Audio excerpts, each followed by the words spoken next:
lesson is just loading, guys, so make yourself comfortable, get a drink, and I'll just join you in a minute.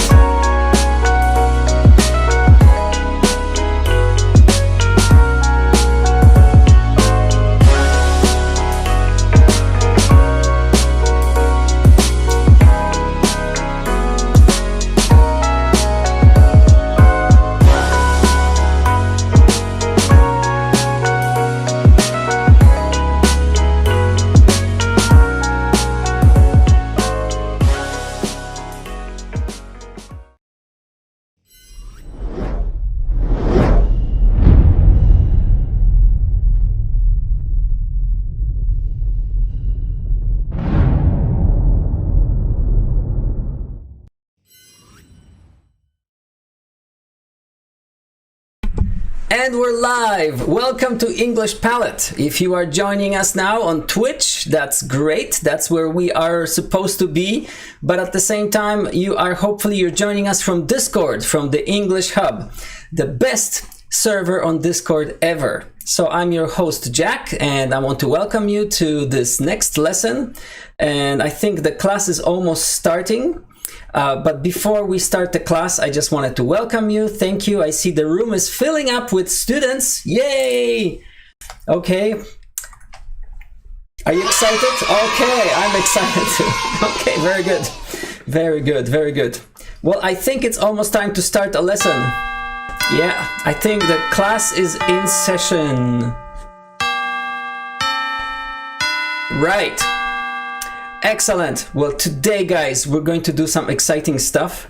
By the way, if you're watching us on Twitch, we are streaming simultaneously on Twitch, on YouTube, and on Facebook. If you are part of our Facebook group, English Palette, you can catch me there too. All the links are in the video description, so check out those links. And I just wanted to let you know that this Discord server, the English Hub, is the best place to meet friends, to practice English, to gain confidence, and just to have a great time. So make sure you join that Discord server. The link is again in my video description on YouTube, or it's also in the About page on Twitch. So is everyone on Twitch? Say hello in the chat, guys. Hi. Everybody there, say hi. Can you see me? Because you have to see the screen today. Hey, hello. Hi, hello there. Say hi, who's everybody. Talking? Hey, who's talking? That's me. I'm Jack, and I'm from English Palette. Okay. So please click on my profile. You will see a link to my Twitch channel. I am live right now, and so are you. You guys are famous. You're live? Yes, we are live, and you are famous. Let me check. Very good. So guys, before we begin, wait. I'm checking on you. Okay, you can check. Well, actually, we're also in classes chat on Discord, so make sure you join that channel so that you can see the links and the students' discussion. All right, everybody. Excellent. Shit, wait a minute. Well, so, as you are setting up, let me just talk to you a little bit. You know, recently there has been rumors going around on the Discord server that in Canada we have no forks. So let me clarify the situation, guys, for you. Yes, we have plenty in Canada. Yes, we have plenty of forks. We have plenty of spoons. And there are some videos on TikTok that are going around. Supposedly, Canada has no forks. So let me just clarify this situation for you guys. Well, a few years ago, the government of Canada did a study, and they realized that forks can be very dangerous. You know, they're very pointy, and every year thousands of people get injured because of forks. So they decided that there's nothing really that you cannot do with a spoon that you can do with a fork. So that's why we don't have forks in Canada. But just to show you guys, I didn't hand in all my forks because I kept this particular fork here. Do you see that? This one right here? But please, this is a secret, okay? Please don't tell anyone. I still have one historical fork in my house. So, and I'm really careful with it. Yes, it is sharp and pointy, okay? And it's not just a cheap, it's a very treasured family heirloom, guys. It's not just any fork. As a matter of fact, it says here on it, stainless steel, okay, guys? It's not just any steel, it's stainless steel. And it says it's made in China, guys. So it's not just any fork, it's imported from China. So that's why we all share this one fork in my family. Because in Canada, we don't have forks, guys. They are very limited.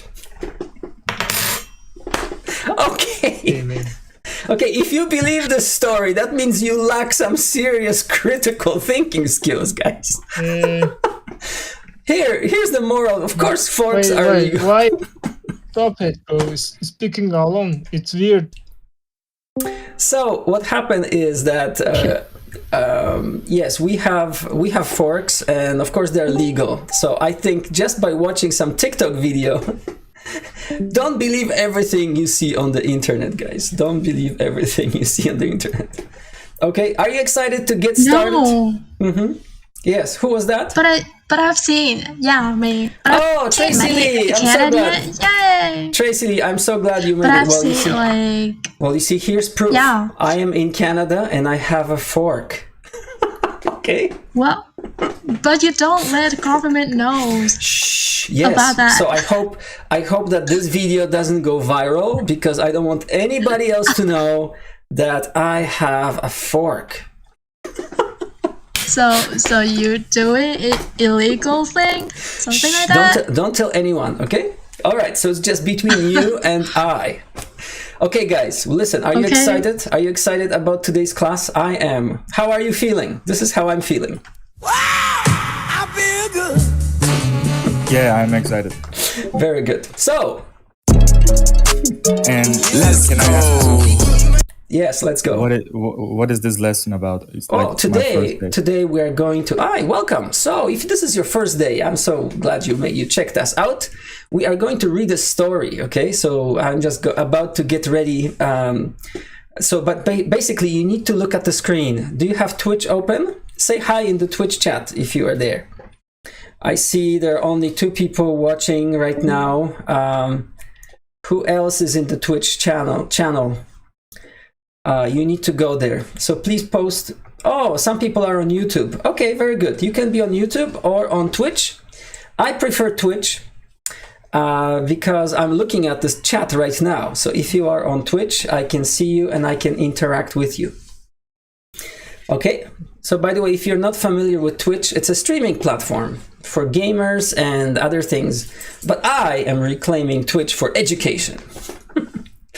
All right, guys. Well, listen, today we are going to talk about stories. So let me ask you a question. When was the last time you read a book? Anybody? When was the last time you read a book? 3 days ago. Oh, thank you for that. 3 days ago. How was it? How was the book? It's great. Oh, okay. Excellent. Excellent. Would you recommend this book to your friend?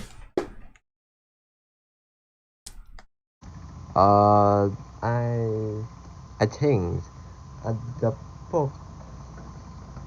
Yes? I think yes. So you would recommend the book to your friend. Excellent. Excellent. Anybody else? How long ago was it since you've read a book?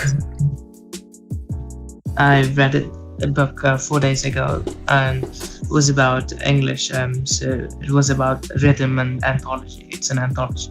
Wow. So I wouldn't necessarily recommend it to everyone. You wouldn't, because it's very specific. Very specific book. Yeah, there's no specific thing. Okay, so. Very good. Yeah, but obviously I think everyone agrees reading is important. It's just sometimes we don't have time for it.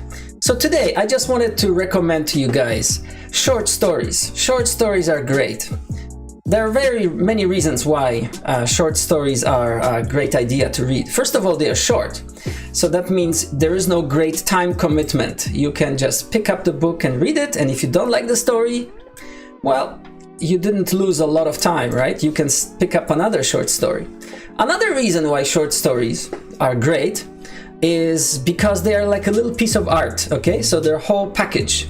Everything in the short story is condensed, and it contains the whole thing. All the characters are there and everything.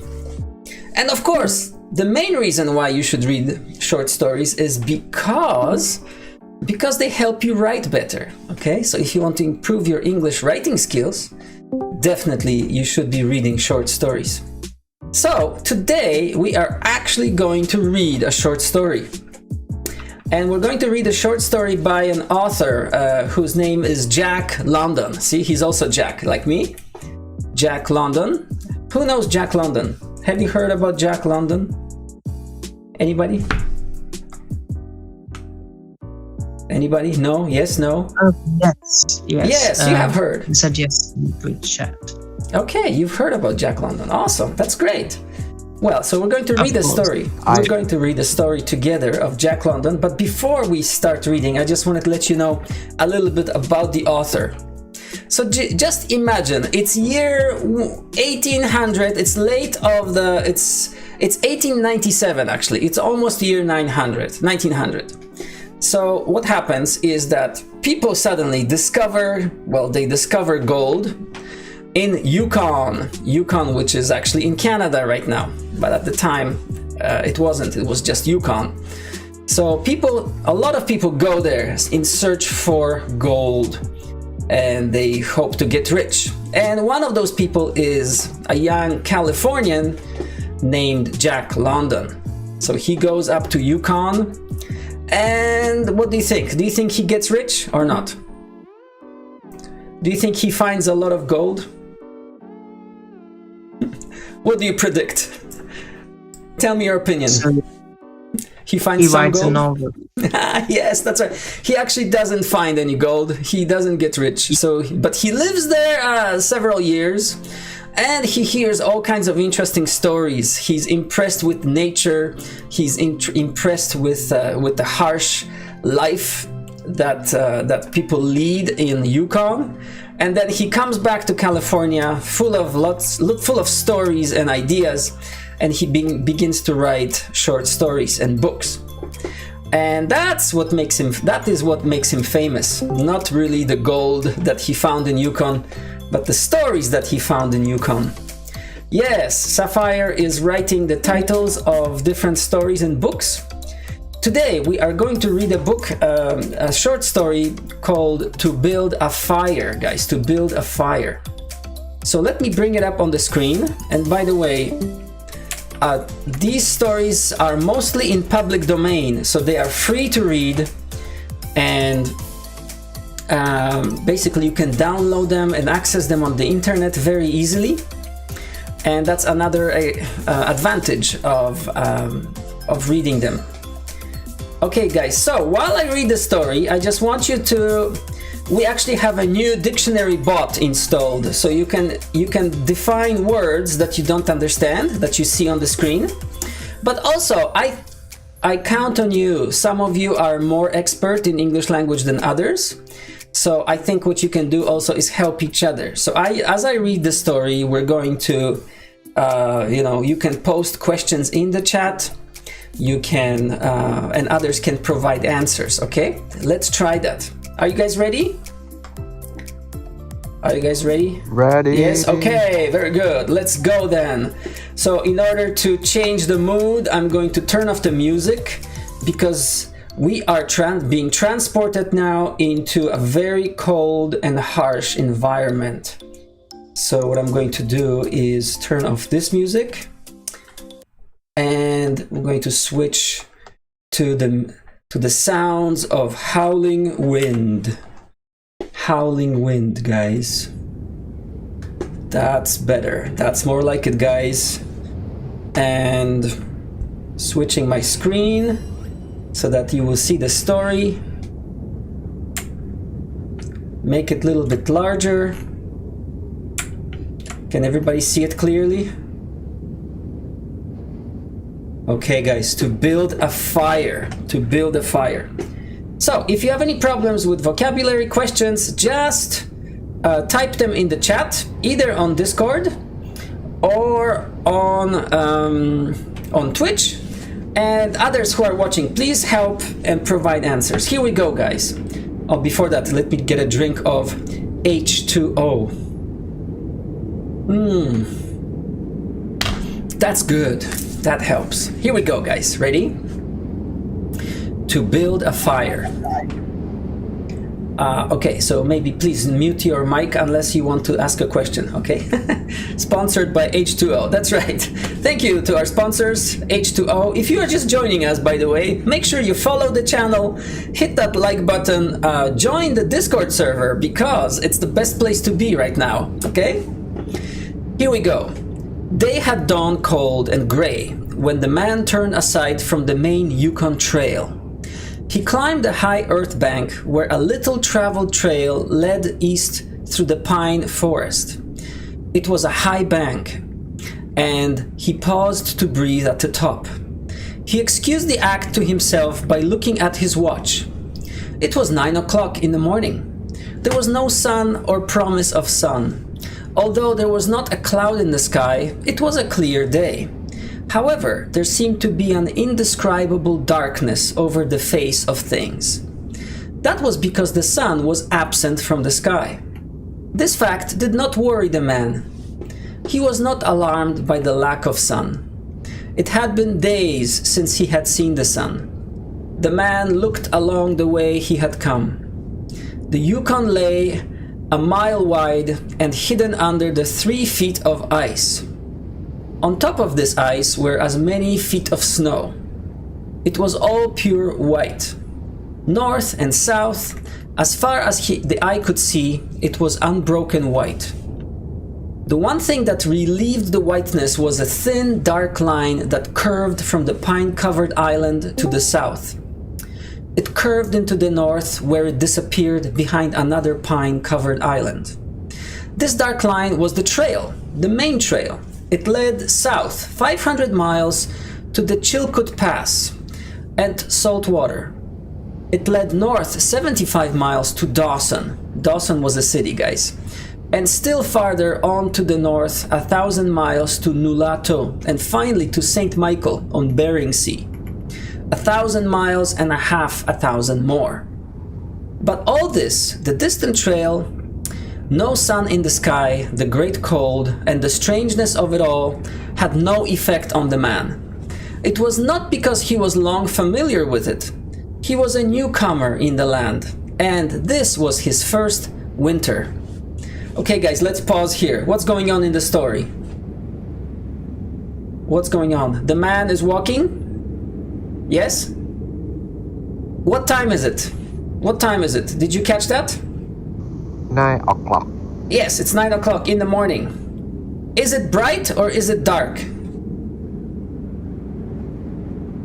Not right. Yeah, it's not bright. Why? He hasn't seen the sun for a number of days. Why is that? Can you guess? Well, the reason is obviously because it's polar night, guys. During winter, sometimes the sun goes so low on the horizon that it actually never surfaces, right? If you go further to the Arctic, there's 6 months of darkness there, okay? Or almost darkness. All right, so this is polar night, guys, because it's winter. Let's continue. Yeah, because the Earth is tilted. That's a good answer. Thank you. The trouble with him was that he was not able to imagine. He was quick and ready in the things of life, but only in the things and not in their meanings. 50 degrees below zero meant 80 degrees of frost. Such facts told him that it was cold and uncomfortable, and that was all. It did not lead him to consider his weaknesses as a creature affected by temperature. Nor did he think about man's general weakness, able to live only within narrow limits of heat and cold. From there, it did not lead him to thoughts of heaven, of the meaning of a man's life. Oh, heaven and the meaning of man's life. 50 degrees below zero meant a bite of frost that hurt and that must be guarded against by the use of mittens, ear coverings, warm moccasins, and thick socks. 50 degrees below zero was to him nothing more than 50 degrees below zero.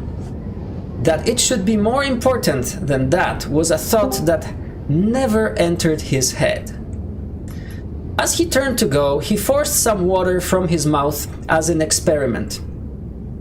There was a sudden noise that surprised him. He tried it again and again in the air before they could fall to the snow.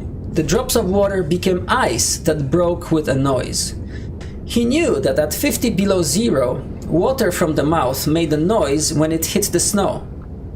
But this had done that in the air. Undoubtedly, it was colder than 50 below. But exactly how much colder, he did not know. But the temperature did not matter. Okay guys, this is very interesting, right? What happened? He takes a sip of water, like me. Okay, but then he spits it out of his mouth. And what happens? The water instantly freezes, even before it hits the ground. You see, that's the way they were checking the temperature. If it was minus 50 degrees Fahrenheit, then the water would freeze when it hit the ground. But actually, he didn't have a thermometer. But as he spit the water, it froze in the air and those ice crystals hit each other and made a noise. Isn't it fascinating? Must have been very cold. He was headed for the old camp on Henderson Creek, where the boys were already. The boys. They had come across the mountain from the Indian Creek country. He had taken the long trail to look at the possibility of floating logs from the islands in the Yukon down the river when the ice melted. He would be in camp by 6 o'clock that evening. It would be a little after dark, but the boys would be there. A fire would be burning and a hot supper would be ready. As he thought of lunch, he pressed his hand against the package under his jacket. It was also under his shirt, wrapped in a handkerchief and lying for warmth against the naked skin. Otherwise, the bread would freeze. He smiled contentedly to himself as he thought of those pieces of bread, each of which enclosed a generous portion of cooked meat. Okay, he has sandwiches with him and they're wrapped under his armpit, under his shirt, so that they don't freeze. He plunged among the big pine trees. The trail was not well marked here. Several inches of snow had fallen since the last sled had passed. He was glad he was without a sled. Actually, he carried nothing but the lunch wrapped in his handkerchief. He was surprised, however, at the cold. It certainly was cold, he decided, as he rubbed his nose and face with his mittened hand. He had a good growth of hair on his face, but that did not protect his nose or the upper part of his face from the frosty air. So the guy has a beard, obviously, that protects his lower face, but not upper face. Following at the man's heels was a big native dog. It was a wolf dog, gray-coated and not noticeably different from its brother, the wild wolf. The animal was worried by the great cold. It knew that this was no time for traveling.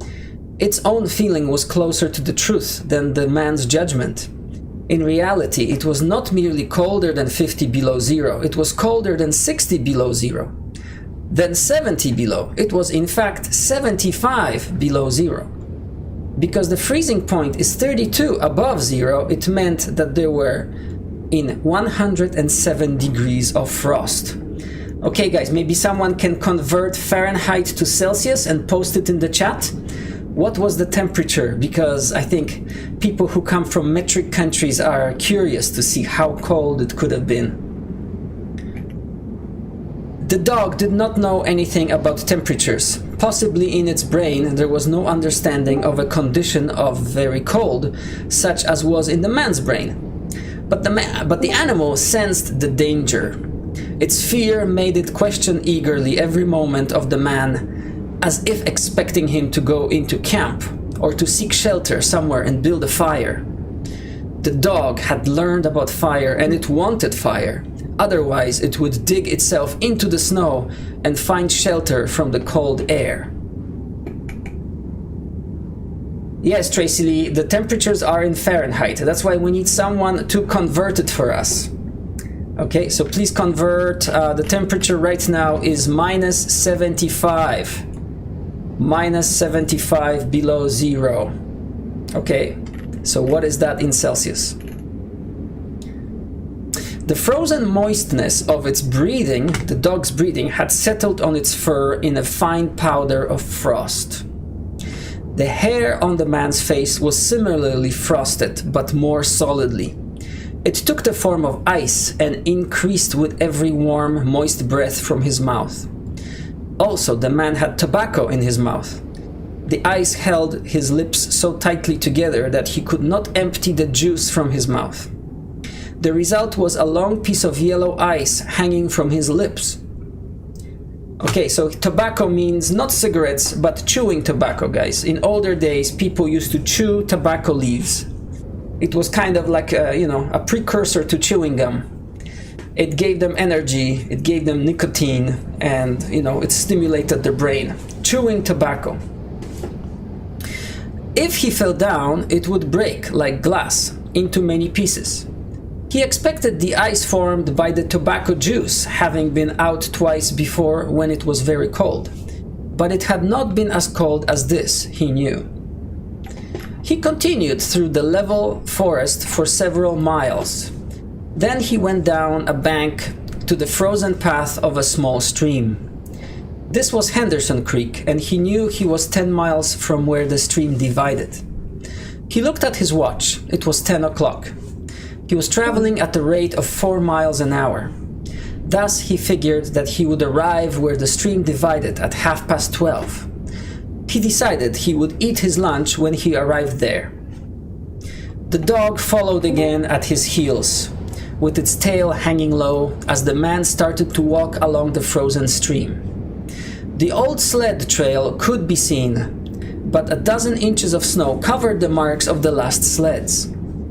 In a month, no man had traveled up or down that silent creek. The man went steadily ahead. He was not much of a thinker. At that moment, he had nothing to think about except that he would eat lunch at the stream's divide, and that at 6 o'clock he would be in camp with the boys. There was nobody to talk to, and had there been, speech would not have been possible because of the ice around his mouth. So his mouth is completely frozen. Once in a while, the thought repeated itself that it was very cold and that he had never experienced such cold. As he walked along, he rubbed his face and nose with the back of his mittened hand. He did this without thinking, frequently changing hands. But with all his rubbing, the instant he stopped, his face and nose became numb. His face would surely be frozen. He knew that, and he was sorry that he had not worn the sort of nose guard Bud wore when it was cold. I guess Bud is his friend or somebody he knows. Such a guard passed across the nose and covered the entire face. But it did not matter much, he decided.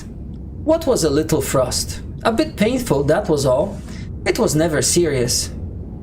Empty as the man's mind was of thoughts, he was most observant. He noticed the changes in the creek, the curves and the bends, and always he noted where he placed his feet. Once coming around the bend, he moved suddenly to the side like a frightened horse. He curved away from the place where he had been walking and retracted his steps several feet along the trail. Yes. I see a question. He would be already dying. Well, he is obviously walking, which keeps him warm to a degree. So he's walking, right? He curved away. He knew the creek was frozen to the bottom. No creek could contain water in that winter. But he knew also that there were streams of water that came out from the hillsides and ran along under the snow and on top of the ice of the creek. He knew that even in the coldest weather, those streams were never frozen, and he also knew their danger. They hit pools of water under the snow that might be 3 inches deep or 3 feet deep. Sometimes a skin of ice half an inch thick covered them, and in turn was covered by the snow. Sometimes there was both water and thin ice, and when a man broke through the cold, he could get very wet.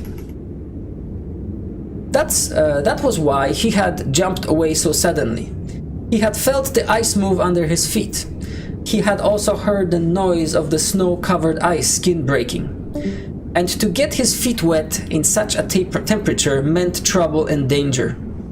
At the very least, it meant delay, because he would be forced to stop and build a fire. Only under its protection could he bare his feet while he dried his socks and moccasins. So moccasins are kind of shoes made of leather, not very thick shoes, by the way. He stood and studied the creek bottom and its banks. He decided that the flowing stream of water came from the right side. He thought a while, rubbing his nose and face. Then he walked to the left. He stepped carefully and tested the ice at each step. Once away from the danger, he continued at his 4-mile pace. 4 miles an hour, that's a brisk walk. That's fairly quick. During the next 2 hours, he came to several similar dangers. Usually, the snow above the pools had sunken appearance. However, once again, he came near to a falling through the ice. Once sensing danger, he made the dog go ahead. The dog did not want to go. It hesitated until the man pushed it forward. Then it went quickly across the white unbroken surface. Suddenly, it fell through the ice, but climbed out on the other side, which was firm. So the dog fell into the water, right? It had wet its feet and legs. Almost immediately, the water on them turned to ice. The dog made a quick effort to get the ice off its legs. Then it lay down in the snow and began to bite out the ice that formed between the toes. The animal knew enough to do this. To permit the ice to remain would mean sore feet. It did not know this. It merely obeyed the commands that arose from the deepest part of its being. I think the word he's looking for here is instinct. The dog has an instinct. But the man didn't have the instinct. Instinct. Hear me type it. What is instinct? Okay, interesting. The dog has a life-preserving instinct, but the man does not. Interesting. But the man knew these things, having learned them from experience. He removed the mitten from his right hand and helped the dog tear out the pieces of ice. He did not bare his fingers more than a minute, and was surprised to find that they were numb. Numb means no feeling. He had no feeling in his fingers. It certainly was cold. He pulled on the mitten quickly and beat the hand across his chest. Okay. At 12 o'clock, the day was at its brightest, yet the sun did not appear in the sky. At 12:30, on the minute, he arrived at the divide of the creek. He was pleased at this rate of speed. If he continued, he would certainly be with the boys by 6 o'clock that evening. He unbuttoned his jacket and shirt and pulled forth his lunch. The action took no more than a quarter of a minute, yet in that brief moment the numbness touched his bare fingers. He did not put the mitten on, but instead struck the fingers against his leg. Then he sat down on a snow-covered log to eat. The pain that followed the striking of his fingers against his leg ceased so quickly that he was frightened. Oh, his hand did not feel pain. Interesting. He had not had time to take a bite of his lunch. He struck the fingers repeatedly and returned them to the mitten. Then he bared the other hand for the purpose of eating. He tried to take a mouthful, but the ice around his mouth prevented him. So his mouth was basically frozen shut. Then he knew what was wrong. He had forgotten to build a fire and warm himself. He laughed at his own foolishness. As he laughed, he noted the numbness in his bare fingers. Also, he noted that the feeling which had first come to his toes when he sat down was already passing away. He wondered whether the toes were warm or whether they were numb. He moved them inside the moccasins and decided that they were numb. He couldn't feel anything. He pulled the mitten on hurriedly and stood up. He was somewhat frightened. He stamped forcefully until the feeling returned to his feet. It certainly was cold, was his thought. That man from Sulphur Creek had spoken the truth when telling how cold it sometimes got in this country. And he had laughed at him at the time. Haha, this man knows nothing, he thought. That showed one must not be too sure of things. There was no mistake about it. It was cold. He walked a few steps, stamping his feet and waving his arms, until reassured by the returning warmth. Then he took some matches and proceeded to make a fire. In the bushes, the high water had left a supply of sticks. From here, he got wood for his fire. Working carefully from a small beginning, he soon had a roaring fire. Bending over the fire, he first melted the ice from his face. With the protection of the fire's warmth, he ate his lunch. For the moment, the cold had been forced away. The dog took comfort in the fire, lying at full length, close enough for warmth and far enough away to escape being burned. When the man had finished eating, he filled his pipe with tobacco and had a comfortable time with the smoke. When he pulled on his mittens, settled his cap firmly about his ears, and started along the creek trail toward the left. The dog was sorry to leave and looked toward the fire. This man did not know cold. Possibly none of his ancestors had known cold, real cold. But the dog knew, and all of its family knew, and it knew that it was not good to walk outside in such fearful cold. It was the time to lie in a hole in the snow and to wait for this awful cold to stop. There was no real bond between the dog and the man. The one was the slave of the other. The dog made no effort to indicate its fears to the man. It was not concerned with the well-being of the man. It was for its own sake that it looked toward the fire. But the man whistled and spoke to it with the sound of the whip in his voice. So the dog started walking close to the man's heels and followed him along the trail. The man put more tobacco in his mouth and started a new growth of yellow ice on his face. So as he's chewing the tobacco, it drips on his beard and it freezes. He looked around him. There did not seem to be many pools of water under the snow on the left side of Henderson Creek, and for half an hour, the man saw no signs of any. And then it happened. At a place where there were no signs, the man broke through. It was not deep. He was wet to the knees before he got out of the water to the firm snow. Guys, so he broke through the thin ice and now his legs got wet to the knee. He was angry and cursed his luck aloud. He had hoped to get into camp with the boys at 6 o'clock, and this would delay him an hour. Now he would have to build a fire and dry his moccasins and socks. This was most important at that low temperature. He knew that much. So he turned aside to the bank, which he climbed. On top, under several small pine trees, he found some firewood which had been carried there by the high water of last year. There were some sticks, but also larger branches and some dry grasses. He threw several large branches on top of the snow. This served for a foundation and prevented the young flame from dying in the wet snow. He made a flame by touching a match to a small piece of tree bark that he took from his pocket. This burned even better than paper. Placing it on the foundation, he fed the young flame with pieces of dry grass and with the smallest dry sticks.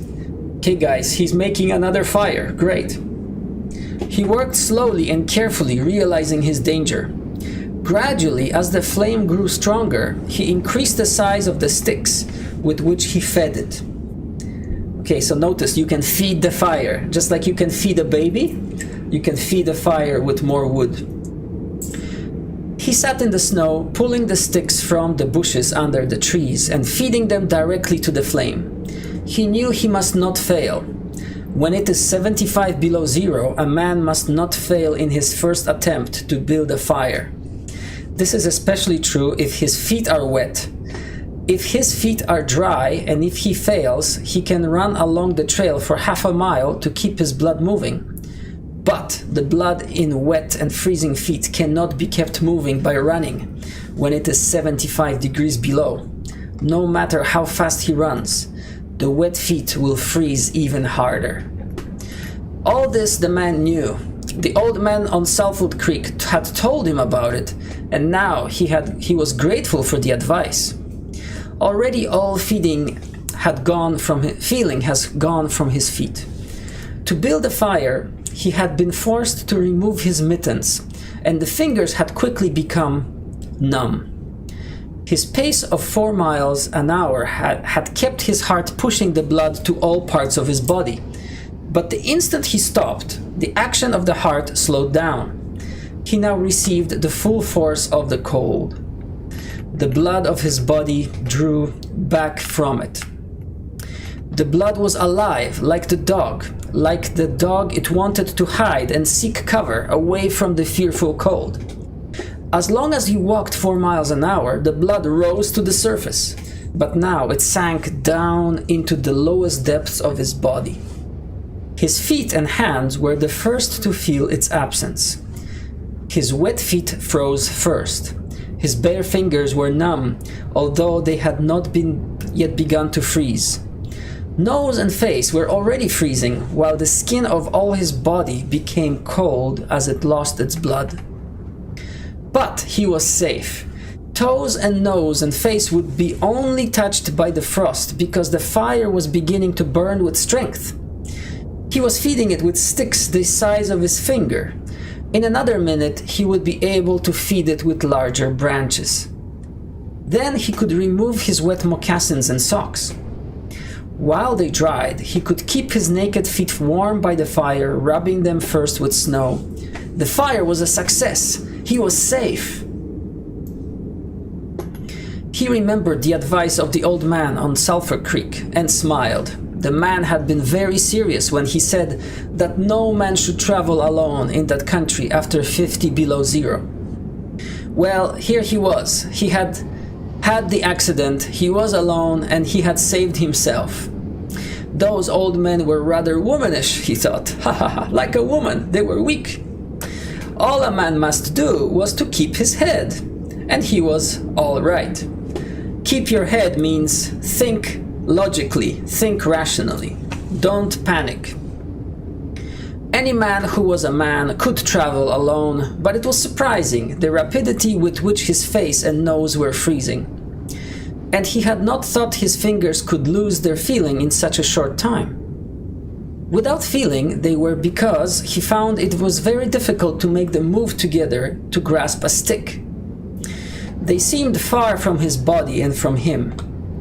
When he touched a stick, he had to look to see whether or not he was holding it. All of which mattered little. There was the fire, promising life with every dancing flame. He started to untie his moccasins. They were coated with ice. The thick socks were like iron almost to the knees. The moccasin strings were like ropes of steel. For a moment, he pulled them with his unfeeling fingers. Then, realizing the foolishness of it, he grasped his knife. But before he could cut the strings, it happened. It was his own fault, or instead, his mistake. He should not have built the fire under the pine tree.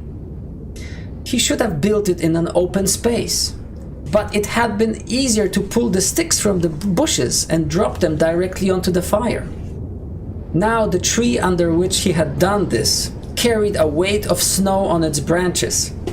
No wind had been blowing for weeks, and each branch was heavy with snow. Each time he pulled a stick, he shook the tree slightly. There had been just enough movement to cause the awful thing to happen.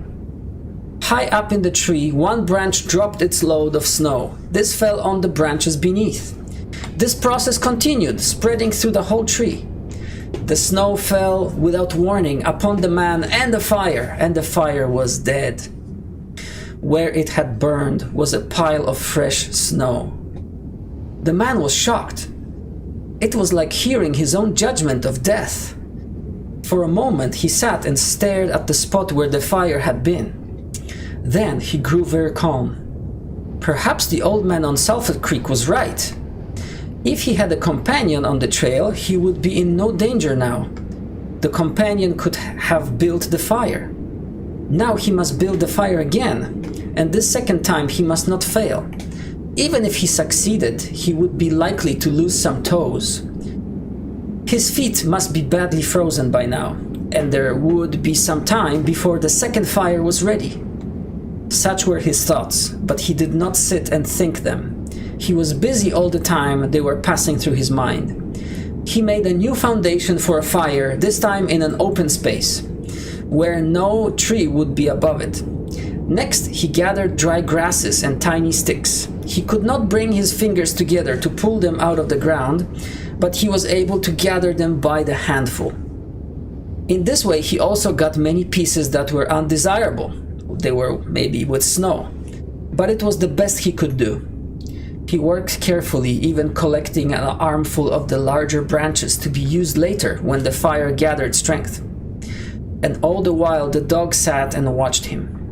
There was an anxious look in its eyes, because it depended upon him as the fire provider, and the fire was slow in coming. When all was ready, the man reached in his pocket for the second piece of tree bark.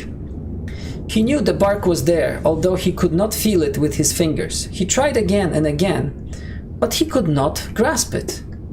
And all the time in his mind he knew that each instant his feet were freezing. This thought alarmed him, but he fought against it and kept calm. He pulled on his mittens with his teeth and began swinging his arms.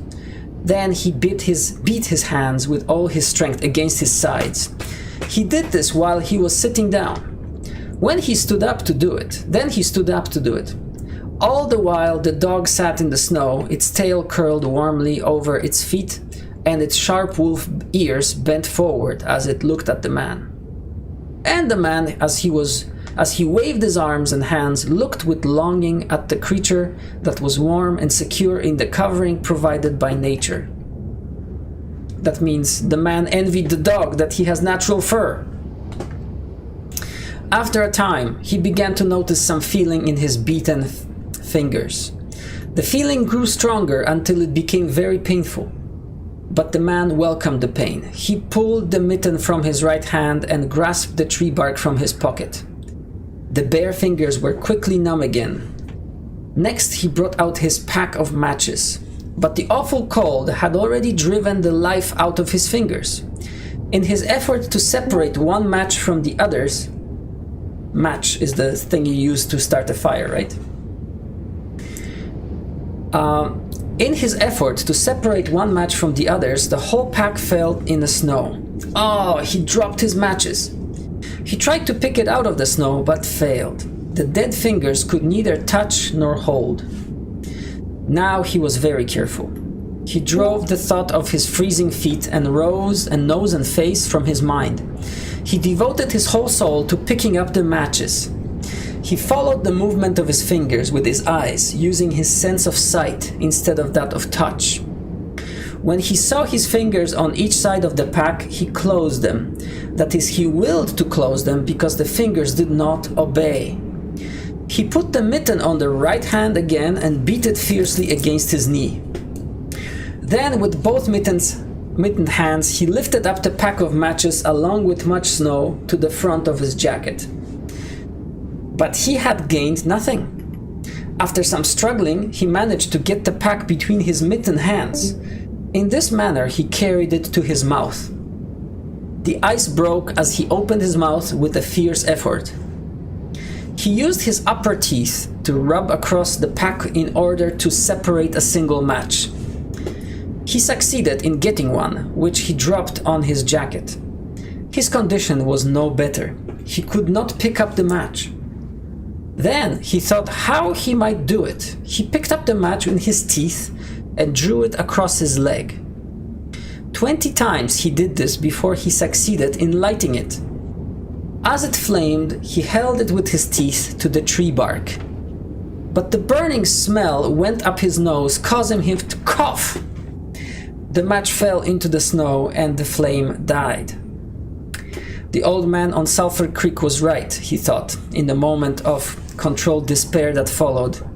After 50 below zero, a man should travel with a companion.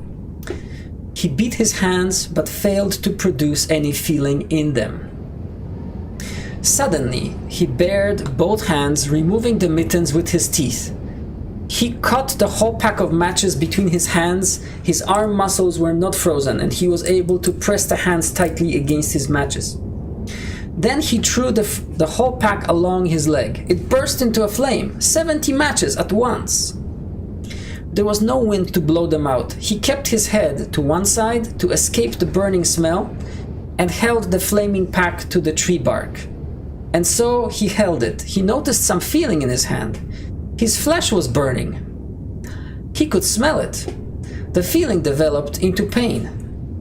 He continued to endure it. He held the flame of the matches to the bark that would not light readily because his own burning hands were taking most of the flame. Finally, when he could endure no more, he pulled his hands apart. The flaming matches fell into the snow, but the tree bark was burning. He began laying dry grasses and the tiniest sticks on the flame. He could not choose carefully because they must be pieces that could be lifted between his hands. Small pieces of green grass stayed on the sticks, and he bit them off as well as he could with his teeth. He treated the flame carefully. It meant life, and it must not cease.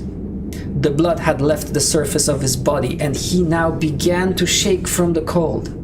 A large piece of wet plant fell on the little fire. He tried to push it out with his fingers. His shaking body made him push it too far, and he scattered the little fire over a wide space.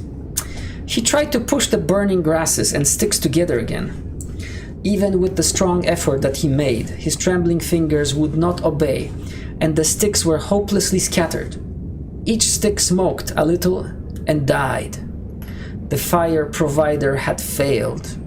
As he looked about him, his eyes noticed the dog sitting across the ruin of the fire from him. It was making uneasy movements, slightly lifting one foot, then the other. The sight of the dog put a wild idea into his head. He remembered the story of the man caught in a storm, who killed an animal and sheltered himself inside the dead body, and thus was saved. He would kill the dog and bury his hands in the warm body until feeling returned to them. Then he could build another fire. See, he thought we could use the dog as a warming device. He spoke to the dog, calling it to him. "Oh, come here, come here." But his voice was a strange note of fear that frightened the animal. The animal felt a strange voice, not friendly. It had never known the man to speak in such a tone before. Something was wrong, and it sensed danger. It knew not what danger, but somewhere in its brain arose a fear of the man. It flattened its ears at the sound of the man's voice. Its uneasy movements and the liftings of its feet became more noticeable. But it would not come to the man. He got down on his hands and knees and went toward the dog. But this unusual position again excited fear, and the animal moved away. The man sat in the snow for a moment and struggled for calmness. Then he pulled on his mittens using his teeth and then stood on his feet. He glanced down to assure himself that he was really standing, because lack of feeling in his feet gave him no relation to the earth. His position, however, removed the fear from the dog's mind. When he commanded the dog with his usual voice, the dog obeyed and came to him. As it came within its reach, the man lost control. His arms stretched out to hold the dog, and he experienced real surprise when he discovered that his hands could not grasp. There was neither bend nor feeling in his fingers. He had forgotten for the moment that they were frozen and that they were freezing more and more. All this happened quickly, and before the animal could escape, he encircled its body with his arms. He sat down in the snow in this fashion, held the dog while it barked and struggled. Yes, the man was half frozen. But it was all he could do. Hold its body encircled in his arms and sit there. He realized that he could not kill the dog. There was no way to do it. With his frozen hands, he could neither draw nor hold his knife. Nor could he grasp the dog around the throat. He freed it, and it dashed wildly away, still barking. It stopped 40 feet away and observed him curiously, with ears sharply bent forward. The man looked down at his hands to locate them and found them hanging on the ends of his arms. He thought it curious that it was necessary to use his eyes to discover where his hands were. He began waving his arms, beating the mittened hands against his sides. He did this for 5 minutes. His heart produced enough blood to stop his shaking, but no feeling was created in his hands. A certain fear of death came upon him. He realized that it was no longer a mere problem of freezing his fingers and toes, or of losing his hands and feet. Now it was a problem of life and death, with the circumstances against him. The fear made him lose control of himself, and he turned and ran along the creek bed on the old trail. The dog joined him and followed closely behind. The man ran blindly in fear, such as he had never known in his life. Slowly, as he struggled through the snow, he began to see things again. The banks of the creek, the bare trees, and the sky. The running made him feel better. He did not shake anymore. Maybe if he continued to run, his feet would stop freezing. Maybe if he ran far enough, he would find the camp and the boys. Without doubt, he would lose some fingers and toes and some of his face, but the boys would take care of him and save the rest of him when he got there. And at the same time, there was another thought in his mind that said he would never get to the camp and the boys. It told him that it was too many miles away, that the freezing had too great a start, and that he would soon be dead. He pushed this thought to the back of his mind and refused to consider it. Sometimes it came forward and demanded to be heard, but he pushed it away and tried to think of other things. It seemed strange to him that he could run on feet so frozen that he could not feel them when they struck the earth, and took the weight off his body. He seemed to be flying along above the surface and to have no connection with the earth. His idea of running until he arrived at the camp and the boys presented one problem. He lacked the endurance. Several times he caught himself as he was falling. Finally, he dropped to the ground, unable to stop his fall. When he tried to rise, he failed. He must sit and rest, he decided. Next time, he would merely walk and keep going. As he sat and regained his breath, he noted that he was feeling warm and comfortable. He was not shaking, and it even seemed that a warm glow had come to his body. And yet when he touched his nose or face, there was no feeling. Running would not bring life to them, nor would it help his hands and feet. Then a thought came to him that the frozen portions of his body must be increasing. He tried to keep this thought out of his mind and to forget it. He knew that such thoughts caused a feeling of fright in him, and he was afraid of such feelings. But the thought returned and continued until he could picture his body totally frozen. This was too much, and again he ran wildly along the trail. Once he slowed to a walk, but the thought that the freezing of his body was increasing made him run again. And all the time the dog ran with him, at his heels. When he fell a second time, the dog curled its tail over its feet and sat in front of him, facing him, curiously eager. The warmth and security of the animal angered him. He cursed it until it flattened its ears. This time, the shaking because of the cold began more quickly. He was losing his battle with the frost. It was moving into his body from all sides. This thought drove him forward, but he ran no more than 100 feet when he fell head first. It was his last moment of fear. When he had recovered his breath and his control, he sat and thought about meeting death with dignity. However, the idea did not come to him in exactly this manner. His idea was that he had been acting like a fool. He had been running around like a chicken with its head cut off.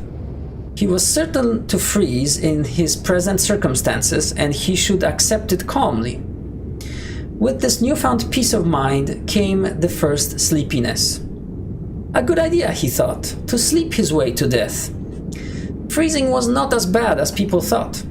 There were many worse ways to die. He pictured the boys finding his body the next day. Suddenly, he saw himself with them, coming along the trail and looking for himself. And still with them, he came around a turn in the trail and found himself lying in the snow. He did not belong with himself anymore. Even then, he was outside of himself, standing with the boys and looking at himself in the snow. It certainly was cold, was his thought.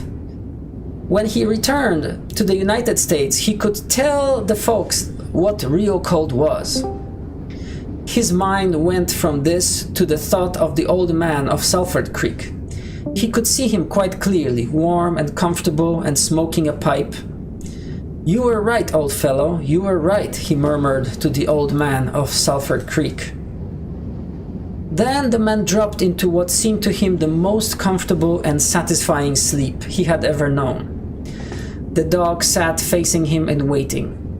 The brief day ended in a long evening. There were no signs of a fire to be made. Never in the dog's experience had it known a man to sit like that in the snow and make no fire. As the evening grew darker, its eager longing for the fire mastered it. With much lifting of its feet, it cried softly. Then it flattened its ears, expecting the man's curse. But the man remained silent. Later the dog howled loudly, and still later it moved close to the man and caught the smell of death. This made the animal back away. A little longer it delayed, howling under the stars that leaped and danced and shone brightly in the cold sky. Then it turned and ran along the trail toward the camp it knew, where there were the other food providers and fire providers. The end, guys. The end. Wow.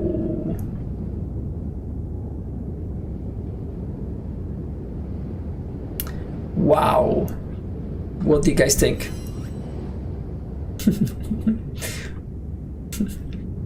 I read the story.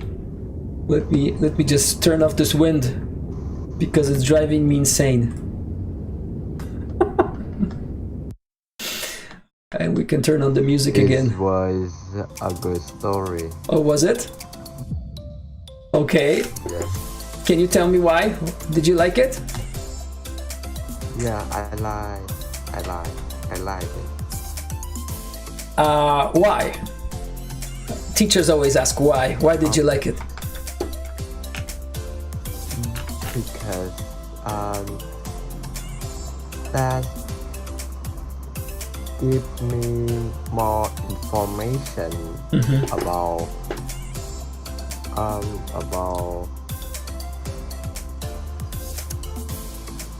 English.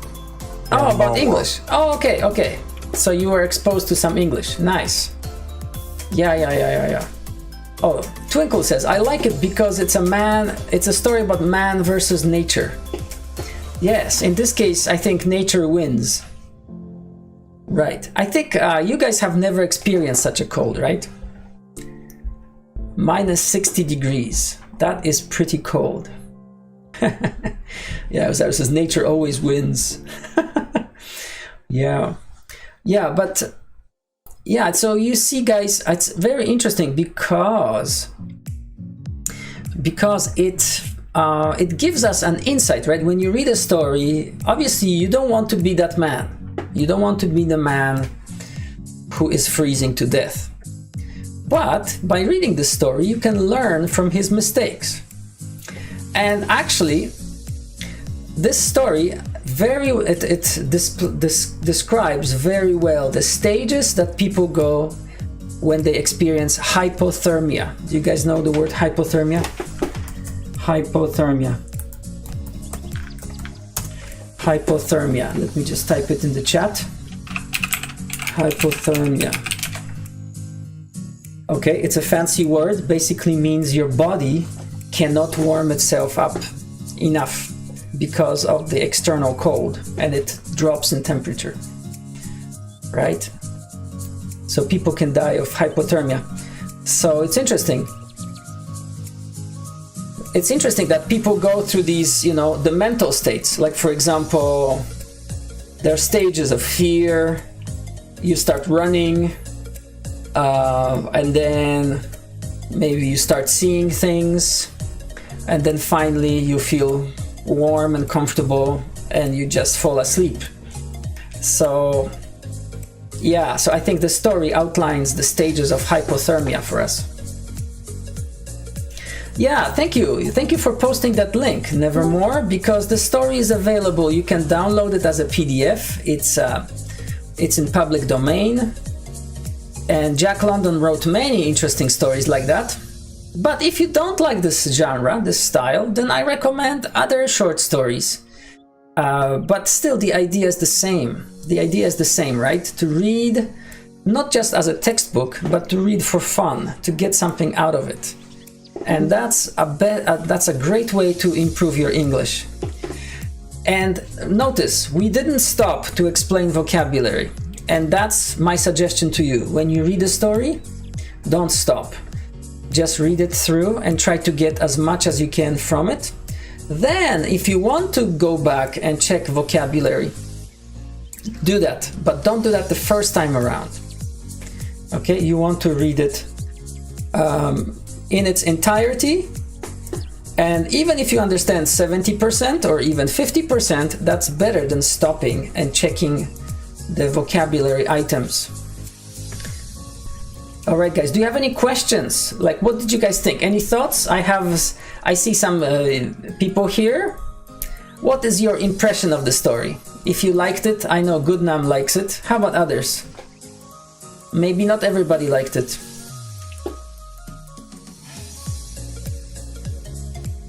Anybody? You can unmute your mic and say, tell me your opinion about the story. Yes, it had a tragic ending, yes. The man was going towards a camp, but never made it. Yes. Yes. So You know what? Yes, tell me what you think, Tracy Lee. Yeah, the story is amazing, but what I hate the most is the degrees. Why did I have to write it in Fahrenheit? Oh, okay. I have to pause to calculate in my head. Like, oh no, that sucks. Yes, okay. Well, that stopped you from enjoying the story. Well, so maybe what they should have done was they should have released a metric version of the story with these values converted. Because you understand, the writer is American, so he would be using Fahrenheit, right? Yeah, but we are all used to Celsius. Very good. Good point. Alright guys, so maybe if you are taking any courses with English literature or something like that, they will all tell you about the elements of fiction, such as character. Do you guys know these words? Character, plot, setting, point of view, theme, and style. These are called the elements of fiction. And basically, each story has these elements. And teachers like to analyze these stories. So if you are ever taking a course like that, you would be obviously reading a story, and then you would be reflecting on it, and then you would be explaining these details, like the character. Character means obviously the main character in the story. So what do you guys think about the character? Can you describe him to me? Can you describe the character to me, guys? What do you think of the man? Give me some adjectives that describe the man's character or his person. What do you think?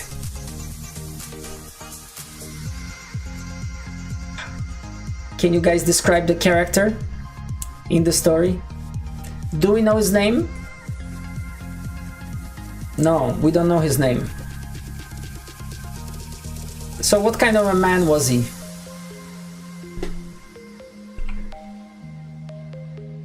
Was he a wise man? Was he experienced with the cold?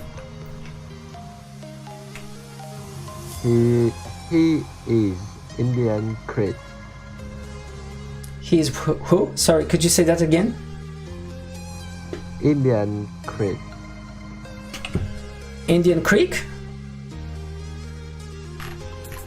No, he was not an Indian. He was not an indigenous.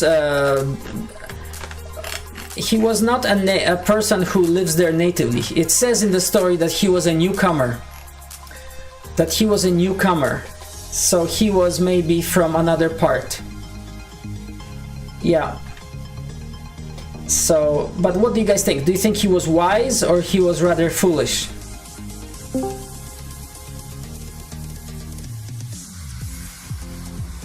I think he is wise. He was wise to travel in such a cold? Yeah. No, I think the story is telling us that he wasn't very wise. He should have waited for better weather, and I think he should have traveled with a companion. He even says that later. He says, oh, the old man who told me a lot of good advice told me to travel with a companion, and I didn't listen. I decided to travel alone. Maybe it's true that he gained some wisdom. I think he gained some wisdom through his experience, but sadly it was too late for the man, right? Because he died in the snow. So maybe that tells us that experience can teach us something, but maybe it's better. Real wisdom is paying attention to what others are telling you and learning from that before it happens to you, I think. Yes. Sapphire, I like your comments. He says he only began to appreciate the words of wisdom on the brink of his death. Okay. Before that, remember, there were moments in the story when he felt proud. Like he said, look at that. They told me not to travel. They told me to take a companion, but I was able to build a fire by myself. See, I'm fine. So it means like in the middle of the story, the man was still very proud of himself. Yeah. That's right, Nevermore. This is what happens when noobs trying to be cool. He should have listened.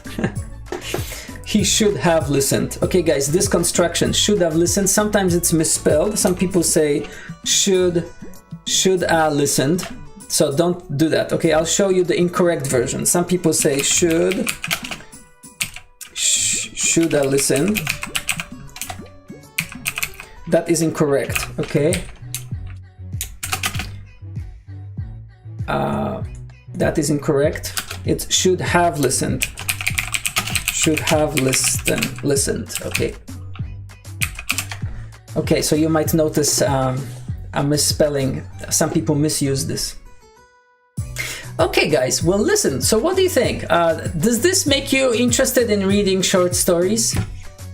I think it was a pretty cool adventure. Hey, yes, Tracy. Like, can I use the word arrogant or arrogant? That's very good. To describe that so man? Yeah, this is a very good word. Yeah, the word is arrogant.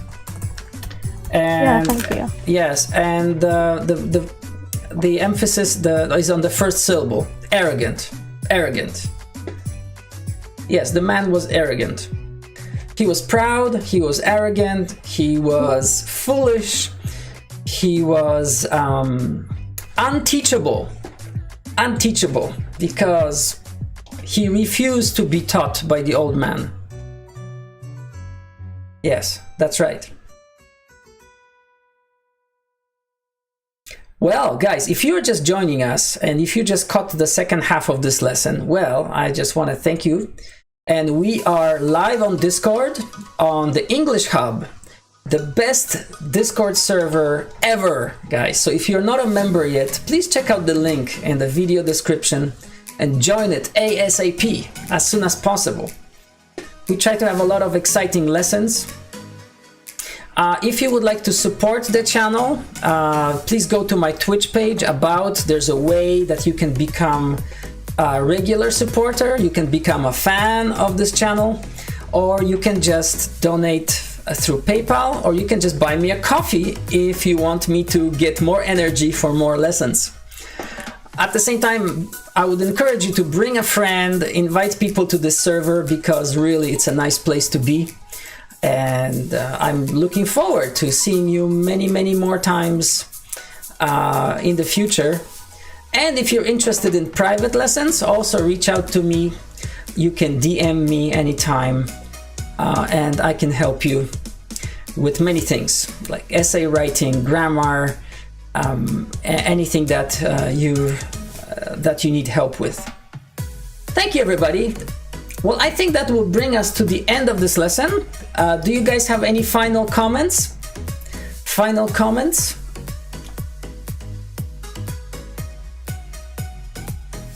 You're live, so say something. Well, thanks a lot for introducing me to this new genre. I'm not much of a reader of short stories. I read academic journals and novels. Yeah. So this is an interesting read. It did not take a lot of time, but it really did impart a very great and good message that we can really use in our real life. So thank you very much for that. Yeah, so you're most welcome. I think, if you are used to reading academic journals, this is a nice break from technical language. So it's something that feeds your soul, right? It doesn't feed your brain, but it feeds your soul and gives you the enjoyment, the joy of reading, right? Thank you. Yeah. That's a good comment. Okay. Anybody else? Nevermore or Honor or Twinkle, Uzaru, do you have any comments to make? Enzo? Oh, I just popped in like way too late, mate. I was just sticking around to see what you were doing, and I just I'm pretty sure I heard the last 2 minutes of the story. I was popped in the Discord, and I was and that's the story, guys. I was oh shit, kind of missed the rest of it, but I'll try and be there next time because I'm kind of curious. No problem, don't have to. But actually, if you are just watching this later, I mean, obviously this is all recorded for your convenience. So, yeah, so we can catch it anytime you want. So I just wanted I just wanted to take you, just last thing before we disconnect, I just wanted to show you my Twitch channel, where I hope that, just a second. I need to mute it. I'm still learning all this technology stuff, guys. So if you come to my Twitch channel, please make sure you follow it. This way you will know every time I go live, you will get a notification. Here are some ways of, if you want to support the channel, please do it through these links. If you want a private lesson, you can always contact me. And here's our link to the Discord server. Make sure you join that server because it's a great place to be. If you are on the social media, you can follow me here. And I'm really looking forward to seeing you next time, guys, on English Palette. And now for me, it's almost lunchtime. So I'm going to use my fork that I talked about in the beginning. So shh, don't tell anybody. I'm going to use it to eat my lunch, guys. That's all, guys. Thank you so much. See you next time. Thank you for your participation. Enjoy your dinner. Lunch. Excuse me. Enjoy your lunch, mate.